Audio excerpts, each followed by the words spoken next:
प्रिय दर्शकों, 26 मई को चंद्र ग्रहण लगेगा और यह चंद्र ग्रहण 2:17 से लेके शाम के 7:19 तक रहेगा। यह कई भागों में संसार के पूर्ण रूप से नजर आएगा, जैसे कि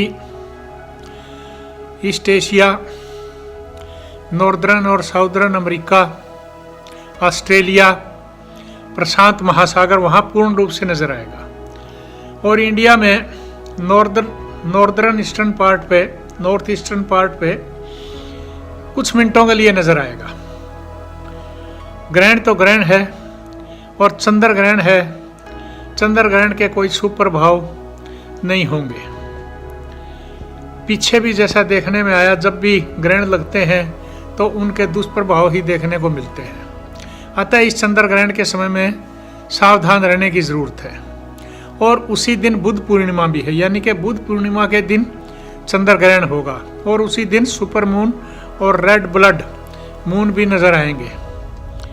और इसके साथ साथ मैं ये बताना चाहता हूँ कि हिंदुस्तान में यह उपछाया चंद्र ग्रहण होगा, यानी पूर्ण चंद्र ग्रहण नहीं है।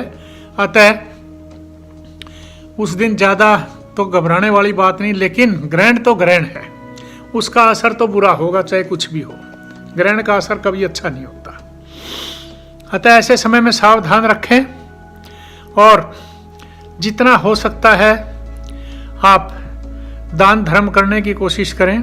क्योंकि जितनी भी ये डिजीज आती हैं, जैसे आजकल ये कोरोना वायरस चल रहा है, ये लुमिनरी प्लेनेट पे ही जो ग्रहण लगते हैं, सूर्य पे और चंद्रमा पे, उसी से ही ये पैदा होती हैं वायरस डिजीज। ऐसा मेरा मानना है पक्का। और ये आप एनालाइज करके देख लीजिए, जब जब भी ग्रहण लगे हैं ये वायरल डिजीज ज़्यादा बढ़ती हैं।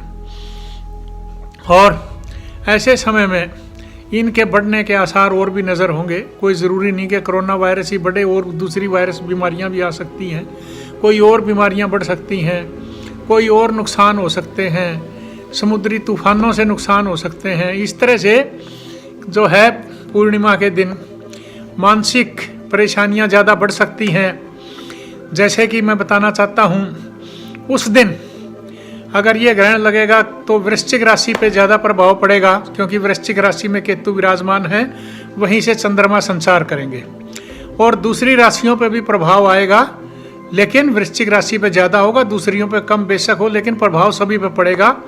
फॉर एग्जाम्पल, जैसे वृश्चिक राशि के सामने टॉरस आती है, वृषभ राशि आती है, और अगर वृषभ के सामने टॉरस आ रही है और वहाँ पे जो है 7वां घर बनता है, तो इस तरह से शादी विवाह में परेशानियाँ आ सकती हैं।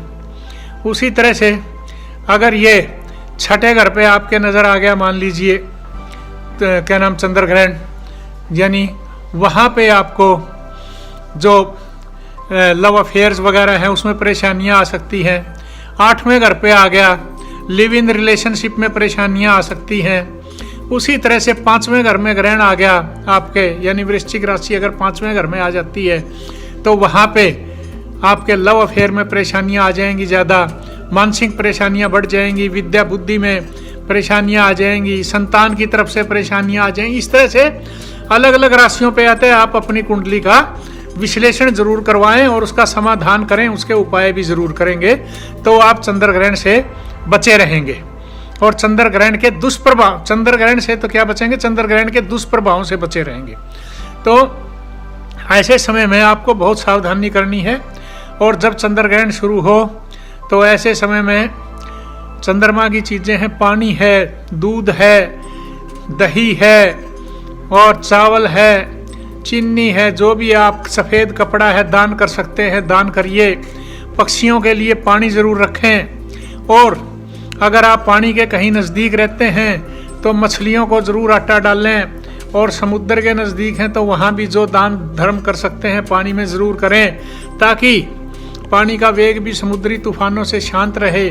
लेकिन ऐसे समय में चंद्रमा के ग्रहण के दौरान, और वो भी बुध पूर्णिमा के दिन, और उस दिन सुपर मून और रेड ब्लड मून के दिन, मैं कहूँगा कि कुछ न कुछ घटनाएं ज़रूर घटेंगी जो कि अनरिक्वायर्ड होंगी, और ऐसी घटनाओं से जो है यानी समुद्री तूफानों से नुकसान हो सकता है, समुद्री वेग से, भूकंप वगैरह से नुकसान होने की संभावना हो सकती है। प्राकृतिक आपदाएं ज़रूर आएंगी, और ऐसे समय में जैसे मैंने बताया दान पुण्य करें, शिव जी की उपासना ज़रूर करें, क्योंकि चंद्रमा जो है शिव जी के मस्तक पे हैं और शिव जी सारे संसार के कल्याणकारी महादेव हैं, वही सारे संसार के स्वामी हैं। ऐसे समय में जितना आप शिव जी को प्रसन्न रखेंगे उतना ही इन ग्रह चंद्रमा के ग्रहण से बचाव संभव रहेगा।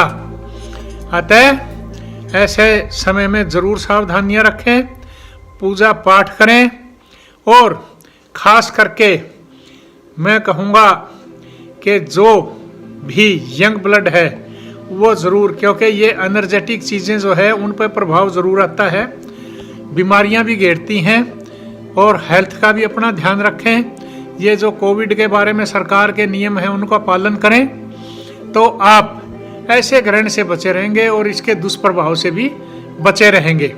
तो अपना बचाव करें और सुख शांति से रहें, आराम से सोएं, क्योंकि ऐसे समय में अगर आपके मान लीजिए 12वें घर में वृश्चिक राशि आ गई, धनु राशि वाले हैं, कोई और भी दूसरी राशि है, यानी जहाँ पे आपकी नींद भी डिस्टर्ब हो जाएगी, हॉस्पिटलाइजेशन भी हो सकती है, तो ऐसे समय में जो है काफ़ी सावधानी रखने की ज़रूरत है।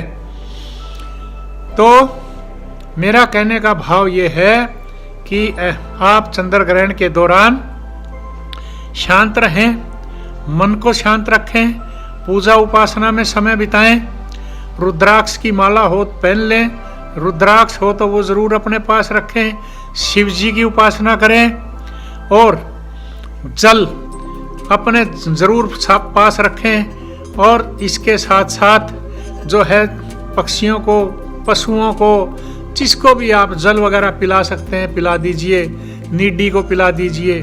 जितना आप दान पुण्य करेंगे उतना ही फायदा होगा। अतः आप अपना जितना सावधानी रखेंगे, ध्यान रखेंगे, उतना ही ग्रहण से बचे रहेंगे और आपकी फल फूलेंगे, प्रगति होगी, और जिससे नुकसान कम होंगे ज़रूर, क्योंकि ये आपदाएं जब आती हैं तो कुछ न कुछ दे के जाती हैं। अतः मेरा तो यही आपसे निवेदन है कि अपने आप को ठीक रखें, स्वस्थ रखें और सावधान रहें। धन्यवाद। तो दोस्तों, कैसा लगा आपको हमारा ये वीडियो? हमारे कमेंट बॉक्स में ज़रूर लिखें, और इसी तरह की और अधिक जानकारियों से जुड़े रहने के लिए हमारे चैनल को सब्सक्राइब करें और लेटेस्ट अपडेट के लिए बेल आइकन को ज़रूर दबाएं।